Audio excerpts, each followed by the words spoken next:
ನಾನಲ್ಲ ಇವರು, ನಾನಲ್ಲಿ ಇದ್ದೇ ನಿಜ, ನಾನು ಮಾಡಲಿಲ್ಲ. ಪ್ರತಿಯೊಬ್ಬರ ವರ್ಷನ್ ಕೂಡ ಇದ್ದೇನೆ. ಪೊಲೀಸ್ ಅಧಿಕಾರಿಗಳು ತುಂಬ ಚಾಣಾಕ್ಷತನದಿಂದ, ನಿಮಗೆ ಗೊತ್ತಿರಲಿ, ಸಾಮ ದಾನ ಭೇದ ದಂಡ, ಸಾಮ ದಾನ ಭೇದ ದಂಡ 4 ಅಸ್ತ್ರಗಳಿವೆ ಅವ್ರ ಬಳಿಯಲ್ಲಿ.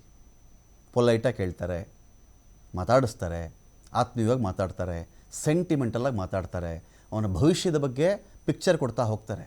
ಸಿನಿಮಾ ತೋರಿಸ್ತಾರಲ್ಲಿ, ಬೇರೆ ಸಿನಿಮಾ ಅಲ್ಲ, 70mm ಸ್ಕ್ರೀನಲ್ಲಿ ಬರೋದಲ್ಲ, ಅಲ್ಲಿ ತೋರಿಸೋ ಸಿನಿಮಾ ಬೇರೆ. ನಿನಗಿದು ಬೇಕಾ? ನಿನ್ನ ಫ್ಯಾಮಿಲಿ ಕತೆ ಏನು ಅಂತ ಸಿನಿಮಾ ತೋರಿಸ್ತಾ ಇದ್ದಾರೆ. ಒಂದೊಂದು ಸಿನಿಮಾ ತೋರಿಸ್ತಾ ಇದ್ದ ಹಾಗೇ ಅನೇಕರು ಅಪ್ರೂವರ್ ಆಗ್ತಾ ಇದ್ದಾರೆ, ಮಾಫಿ ಸಾಕ್ಷಿಗಳಾಗ್ತಾ ಇದ್ದಾರೆ.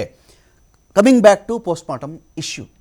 ಸೊ ನೆಕ್ಸ್ಟ್ ಸ್ಟೆಪ್ಪು, ನೆಕ್ಸ್ಟ್ ಇವ್ರು ಎಲ್ಲಿ ಹೆಜ್ಜೆ ಇಡ್ತಾ ಇದ್ದಾರೆ ಅಂತ ನೋಡಿದ್ರೆ, ನೇರವಾಗಿ ವಿಕ್ಟೋರಿಯಾ ಕಡೆಗೆ ಇವ್ರ ಕಾರುಗಳು ಹೋಗ್ತಾ ಇದೆ, ವಿಕ್ಟೋರಿಯಾ ಆಸ್ಪತ್ರೆ ಕಡೆಗೆ. ವಿತ್ ಕ್ಯಾಶ್ ತಗೊಳ್ಳಿ, ಇಷ್ಟು ಬರೆದುಬಿಡಿ. ಸರಿ ಆಯಿತು.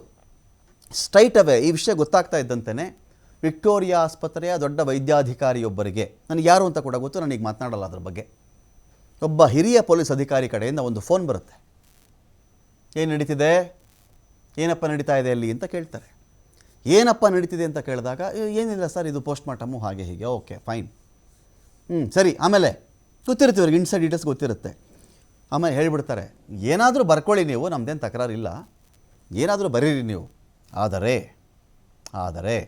ಈ ಕೇಸ್ ನಾಳೆ CBIಗೆ ಹೋಗುತ್ತೆ, ಹುಷಾರ್.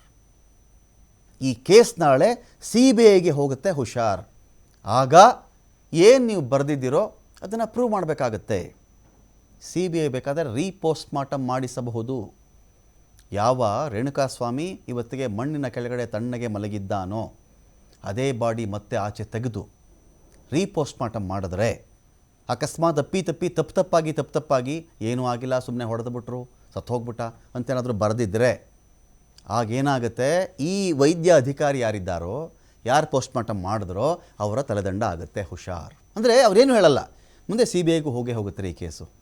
ಯಾರು ಬೇಕಾದರೂ ಕ್ಲೈಮ್ ಮಾಡ್ಕೋಬೋದಲ್ವೇನ್ರಿ CBIಗೆ? ನನಗೆ ಯಾಕೋ ಅನುಮಾನ ಇದೆ, CBI ಕೊಟ್ಟಿದ್ರೆ ಮುಗಿದೋಯ್ತು, ಆಗೇನು ಮಾಡ್ತೀರಾ ಅಂತ ಒಂದು ಪ್ರಶ್ನೆ ಇಟ್ಬಿಟ್ಟು ಫೋನ್ ಕಟ್ ಮಾಡ್ತಾರೆ ಇವರು. That's it.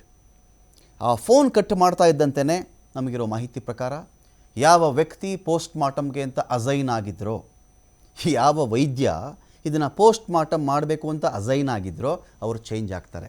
ಹೆಸರು ನಾನು ಬಳಸಲ್ಲ ಇಲ್ಲಿ, ಹೆಸರು ನನಗೆ ಗೊತ್ತಿದೆ, ಬಟ್ ನಾನು ಹೇಳಲ್ಲ, ಈಗ ಬೇಡ. ಚೇಂಜ್ ಆಗ್ತಾರೆ. ಚೇಂಜ್ ಆದ ಮೇಲೆ ಗೊತ್ತೇ ಇದೆ, ಇಲ್ಲಿವರೆಗೂ ನಮಗಿರೋ ಎಲ್ಲ ಮಾಹಿತಿಗಳ ಪ್ರಕಾರವೂ ಕೂಡ ನಾವು ಚೆಕ್ ಮಾಡ್ಕೊಂಡು ಹೋದರೆ ಪೋಸ್ಟ್ಮಾರ್ಟಮಲ್ಲಿ ಬೇರೆ ಥರ ರಿಪೋರ್ಟ್ ಬಂದಿಲ್ಲ. 17 ಆರೋಪಿಗಳು ಏನು ಹೇಳ್ತಿದ್ದಾರೋ, ಏನು ನಡೆದಿದೆಯೋ, ಹೊಡೆದಿದ್ದಾಗಲಿ, ಮರ್ಮಾಂಗದ ಮೇಲೆ ಗಾಯ ಆಗಲಿ, ತಲೆ ಹಿಂದೆ ಬಿದ್ದಿರೋ ಪೆಟ್ಟಾಗಲಿ, ಸುಟ್ಟಿರೋದಾಗಲಿ, ಎದೆ ಭಾಗಕ್ಕೆ ಬಿದ್ದಿರ್ತಕ್ಕಂಥ ವಧೆಗಳಾಗಲಿ, ಯಾವುದು ಕೂಡ ಮೇಲ್ನೋಟಕ್ಕೆ ಏನು ಕಾಣಿಸ್ತಾ ಇದೆಯೋ ಪೋಸ್ಟ್ಮಾರ್ಟಮಲ್ಲೂ ಕೂಡ ಅದೇ ಬರ್ತಾ ಇದೆ. ನಾನು ಹೇಳ್ತಾ ಇದ್ದೆ, ವಿಕ್ಟೋರಿಯಾದ ಆ ದೊಡ್ಡ ವೈದ್ಯಾಧಿಕಾರಿಗೆ ಆಮಿಷ ಹೋಗಿತ್ತು. ರಿಸೀವ್ ಮಾಡಿದ್ರಾ ಇಲ್ವಾ ನಮಗೆ ಗೊತ್ತಿಲ್ಲ, ವಿ ಡೋಂಟ್ ನೋ. ಆದರೆ ಆ ಟೈಮಿಂಗ್ ಅಂತಾರೆ ಇದನ್ನು. ಆಯ್ತಪ್ಪ, ಆಯ್ತೇನು ಬರ್ತಿದ್ದಾರಂತೆ ನಿಜಾನ ಅಂದ ತಕ್ಷಣ ಫುಲ್ ಸಿನಿಮಾ ಚೇಂಜ್, ಪಿಕ್ಚರೇ ಚೇಂಜ್ ಆಗುತ್ತೆ ಅಲ್ಲಿ. ಆ ಪಿಕ್ಚರ್ ಚೇಂಜ್ ಆದಮೇಲೆ ಯಾವ ವ್ಯಕ್ತಿ ಪೋಸ್ಟ್ಮಾರ್ಟಮ್ಗೆ ಅಂತ ನಿಯೋಜನೆ ಆಗಬೇಕಾಗಿತ್ತೋ ಅವರ ಹೆಸರು ಚೇಂಜ್ ಆಗುತ್ತೆ.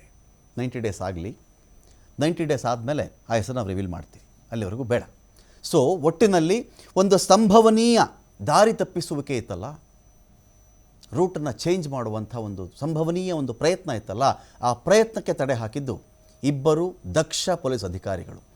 ಇವ್ರಿಗೇ ಶಿಕ್ಷೆ ಆಗಲಿ, ದರ್ಶನ್ ಎಳ್ಕೊಂಡು ಹೋಗ್ಬಿಡ್ಲಿ, ನೋ, ಇಲ್ಲಿ ಯಾರ ಉದ್ದೇಶನೋ ಅದಾಗಬೇಕಾಗಿಲ್ಲ. ಆ ಥರ ಯಾರು ಬಯಸ್ತಾನೂ ಇಲ್ಲ ಇಲ್ಲಿ. ದರ್ಶನ್ನೇ ಈ ತಪ್ಪನ್ನು ಮಾಡಿದರೆ ಒಂದು ಆಶ್ಚರ್ಯ ಸೂಚಕ, ಒಂದು ಕ್ವಶನ್ ಮಾರ್ಕ್. ಮಾಡಿದರೆ ಶಿಕ್ಷೆ ಆಗಲಿ. ಆದರೆ ಒಬ್ಬ ಪ್ರಭಾವಿಯಾದಾಗ ಒಂದು ಪ್ರಕರಣದಲ್ಲಿ ಯಾವ್ಯಾವ ಸ್ಟೇಜಲ್ಲಿ ಎಷ್ಟು ಪ್ರಭಾವಗಳು ವರ್ಕ್ ಆಗಕ್ಕೆ ಶುರುವಾಗ್ತವೆ ನೋಡಿ, ಅದನ್ನು ತಡೆಯೋದಿದೆಯಲ್ಲ. ಏನು ಪೊಲೀಸರು ಅವ್ರು ಮಹಾ ಅಂತ ಮಾತಾಡ್ತೀವಲ್ಲ, ನೋ, ಇವತ್ತಿಗೂ ದಕ್ಷರು ಅಂತ ಇದ್ದಾರೆ ರೀ ಪೊಲೀಸ್ ಆಫೀಸರ್ಸಲ್ಲೂ. ನಾವು ಜನರಲೈಸ್ ಮಾಡಿ ಮಾತನಾಡೋದು ಬೇಡ. ನನ್ನ ಗಿರೀಶ್ ನಾಯಕ್ ಅವ್ರ ಬಗ್ಗೆ ಮಾತನಾಡ್ತಾ ಇದ್ದೆ, ವಿತ್ ಸೇಮ್ ರೆಸ್ಪೆಕ್ಟ್ ನಾನು ಇವತ್ತು ಅದೇ ಗಿರೀಶ್ ನಾಯಕ್ ಅವ್ರ ಬಗ್ಗೆ ಮಾತಾಡ್ತಾ ಇದ್ದೀನಿ. ಇನ್ನೊಬ್ಬರು ದೊಡ್ಡ ಹಿರಿಯ ಅಧಿಕಾರಿಗಳಿದ್ದಾರೆ, ಅವ್ರ ಬಗ್ಗೆ ನಾನು ಹೇಳ್ತೀನಿ. ಆ ಅಧಿಕಾರಿ ಮತ್ತು ಗಿರೀಶ್ ನಾಯಕ್ ತುಂಬ ಕ್ಲೋಸ್ ಆಗಿ ಕೇಸನ್ನು ಅಬ್ಸರ್ವ್ ಮಾಡ್ತಾಯಿದ್ರು.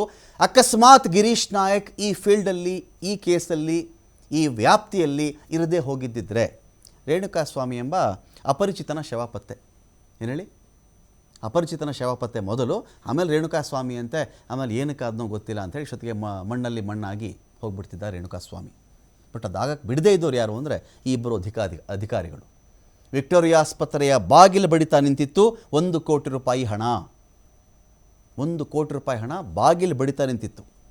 ತಂದಿದ್ದರು, ಅದನ್ನು ತಗೊಳ್ಳಿಲ್ಲ. ಅಲ್ಲಿಂದ ಚೇಂಜ್ ಆಗುತ್ತಿದ್ದು. ನೆಕ್ಸ್ಟ್